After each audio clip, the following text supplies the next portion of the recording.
بسم اللہ الرحمن الرحیم۔ السلام علیکم دوستو۔ عذرا عبد الرحمن کو شہید ہوئے 3 سال ہو چکے تھے۔ ایک دن صابرہ اپنے مکان کے ذہن میں کھجور کے درخت کے نیچے بیٹھی عبداللہ کو سبق پڑھا رہی تھی۔ نعیم ایک ڈنڈے کا گھوڑا بنا کر اسے چھڑی سے ہانکتا ہوا ادھر ادھر بھاگتا پھرتا تھا۔ کسی نے باہر دروازے پر دستک دی۔ عبداللہ نے جلدی سے اٹھ کر دروازہ کھولا اور مامو جان کہہ کر نوارد سے لپٹ گیا۔ کون؟ سعید؟ صابرہ نے اندر سے آواز دی۔ سعید ایک کم سی لڑکی کو انگلی سے لگائے صحن میں داخل ہوا۔ صابرہ نے اٹھ کر چھوٹے بھائی کا خیر مقدم کیا اور لڑکی کو پیار کرتے ہوئے پوچھا، یہ عذرا تو نہیں؟ اس کی شکل بالکل یاسمین جیسی ہے۔ ہاں بہن، یہ عذرا ہے، میں اسے آپ کے پاس چھوڑنے آیا ہوں۔ مجھے فارس جانے کا حکم ملا ہے، وہاں خارجی بغاوت پھیلانے کی کوشش کر رہے ہیں۔ میں بہت جلد وہاں پہنچ جانا چاہتا ہوں۔ پہلے سوچا تھا کہ عذرا کو کسی کے ساتھ آپ کے پاس بھیج دوں گا، مگر پھر مناسب خیال کیا کہ خود ہی یہاں سے ہوتا جاؤں۔ یہاں سے کب روانہ ہونے کا ارادہ ہے؟ صابرہ نے پوچھا۔ آج ہی چلا جاؤں تو بہتر ہے۔ آج ہماری فوج بصرہ میں قیام کرے گی، کل صبح ہمیں وہاں سے فارس کی طرف روانہ ہونا ہے۔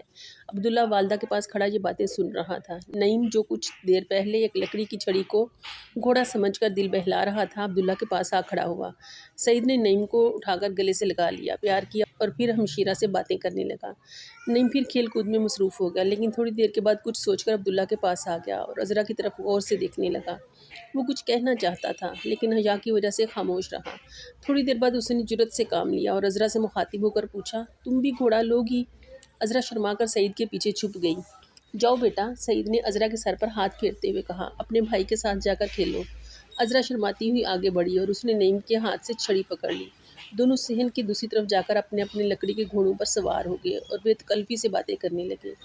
عبداللہ نعیم کی حرکات سے ناخوش تھا اور اس کی طرف گھور گھور کر دیکھ رہا تھا، لیکن نعیم تھوڑے ہی عرصے میں اپنے نئے ساتھی کے ساتھ کچھ اس درجے مانوس ہو گیا تھا کہ عبداللہ اس کی طرف دیکھتا بھی تو وہ منہ دوسری طرف پھیر لیتا تھا۔ جب عبداللہ نے اس کو منہ چڑھانا شروع کیا تو وہ ضبط نہ کر سکا۔ دیکھو امی جان، عبداللہ منہ چڑھاتا ہے۔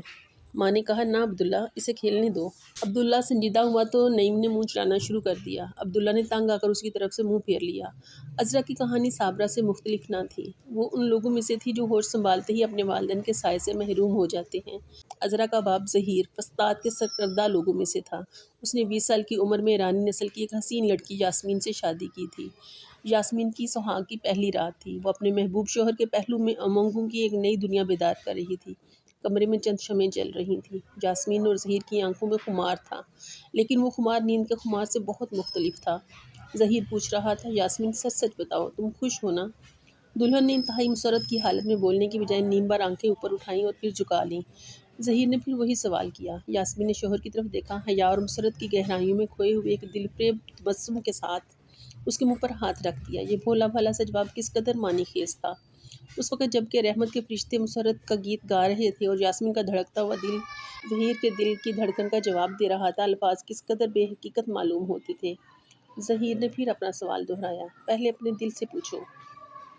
یاسمین نے جواب دیا۔ ظہیر نے کہا، میرے دل میں تو آج خوشی کا طوفان امڈ رہا ہے۔ مجھے ایسا معلوم ہوتا ہے آج کائنات کی ہر چیز مسرت کے نغموں سے لبریز ہے۔ کاش یہ نغمے ہمیشہ ایسے ہی رہیں، کاش۔ یاسمین کے منہ سے بے اختیار نکلا اور اس کی بڑی بڑی سیاہ آنکھیں جو ایک لمحہ پیشتر مسرتوں کا گہوارہ بنی ہوئی تھیں، مستقبل کا خیال آتے ہی پرنم ہو گئی۔ ظہیر محبوب بیوی کی آنکھوں میں آنسو دیکھ کر بے اختیار سا ہو گیا۔ یاسمین، یاسمین، تم رو پڑی؟ کیوں؟ نہیں، یاسمین نے مسکرانے کی کوشش کرتے ہوئے جواب دیا۔ آنسوؤں میں بھیگی ہوئی مسکراہٹ اس کے حسن کو دوبالا کر رہی تھی۔ نہیں، کیوں؟ تم تو سچ مچ رو رہی ہو۔ یاسمین، تمہیں کیا ہوا ہے؟ تمہیں کیا خیال آیا ہے؟ تمہاری آنکھوں میں آنسو دیکھنا میری قوت سے باہر ہے۔ مجھے ایک خیال آیا تھا، یاسمین نے چہرے کو ذرا شگفتہ بناتے ہوئے جواب دیا۔ کیسا خیال؟ ظہیر نے سوال کیا۔ کوئی خاص بات نہیں، مجھے حلیمہ کا خیال آیا تھا۔ بیچاری کی شادی کو 1 سال بھی نہ ہوا تھا کہ اس کا شوہر دنیا سے رخصت ہو گیا۔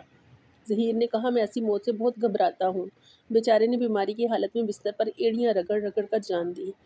ایک مجاہد کی موت کتنی اچھی موت ہے، لیکن افسوس وہ اس سعادت سے محروم رہا۔ اس بیچارے کا اپنا قصور بھی تو نہ تھا، وہ بچپن سے مختلف جسمانی بیماریوں کا شکار رہا۔ جب اس کی موت سے چند دن پہلے میں اس کی مزاج پرسی کے لیے گیا تو اس کی عجیب سی حالت تھی۔ اس نے مجھے اپنے پاس بٹھا لیا اور میرا ہاتھ اپنے ہاتھوں میں لے کر کہنے لگا، تم بہت خوش قسمت ہو، تمہارے بازو لوہے کی طرح مضبوط ہیں۔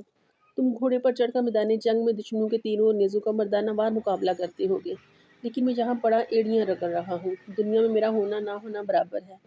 میں بچپن سے مجاہد بننے کے خواب دیکھا کرتا تھا، لیکن اب جوانی کا وقت آیا ہے تو میرے لیے بستر سے اٹھ کر چلنا بھی دشوار ہے۔ جب وہ یہ کہہ رہا تھا تو اس کی آنکھوں میں سے آنسو چھلک رہے تھے۔ میں نے اسے بہت تسلی دی، لیکن وہ بچوں کی طرح رونے لگا۔ وہ جہاد پر جانے کی حسرت اپنے ساتھ ہی لے گیا، لیکن اس کے پہلو میں ایک مجاہد کا دل تھا۔ وہ موت سے نہیں ڈرتا تھا، لیکن ایسی موت اسے پسند نہ تھی۔ ظہیر نے بات ختم کی اور دونوں ایک گہری سوچ میں ایک دوسرے کی طرف دیکھنے لگے۔ صبح کے آثار نمودار ہو رہے تھے اور مؤذن دنیا والوں کو خواب غفلت سے بیدار کر کے نماز میں شریک ہونے کا خدائی حکم سنا رہا تھا۔ یہ دونوں اس حکم کو بجا لانے کے لیے تیاری کر رہے تھے کہ کسی نے دروازے پر دستک دی۔ ظہیر نے اٹھ کر دروازہ کھولا تو سامنے سعید سر سے پاؤں تک لوہے میں ڈھکا ہوا گھوڑے پر بیٹھا تھا۔ سعید گھوڑے سے اتر کر نیچے آیا اور ظہیر نے آگے بڑھ کر اسے گلے لگا لیا۔ سعید ظہیر کے بچپن کا دوست تھا۔ ان دونوں کی دوستی سگے بھائیوں کی محبت سے بھی زیادہ بے لوث تھی۔ دونوں نے ایک ہی جگہ تعلیم پائی تھی، ایک ہی جگہ فنون سپاہی سیکھے تھے اور کئی میدانوں میں دوش بدوش لڑ کر اپنے بازوؤں کی طاقت اور تلواروں کی تیزی کے جوہر دکھائے تھے۔ ظہیر نے سعید کے اس طرح اچانک آ جانے کی وجہ پوچھی۔ مجھے والی کیرون نے آپ کی طرف بھیجا ہے۔ خیر تو ہے؟ نہیں، سعید نے جواب دیا۔ افریقہ میں بغاوت نہایت سرعت کے ساتھ پھیل رہی ہے۔ اہل روم جاہل بربریوں کو اکسا کر ہمارے مقابلے میں کھڑا کر رہے ہیں۔ اس آگ کو فروغ کرنے کے لیے تازہ دم فوجوں کی ضرورت ہے۔ گورنر نے دربار خلافت سے چلا چلا کر مدد مانگی ہے، لیکن وہاں ہماری آواز سننے والا کوئی نہیں۔ نصرانی ہماری کمزوری سے فائدہ اٹھا رہے ہیں۔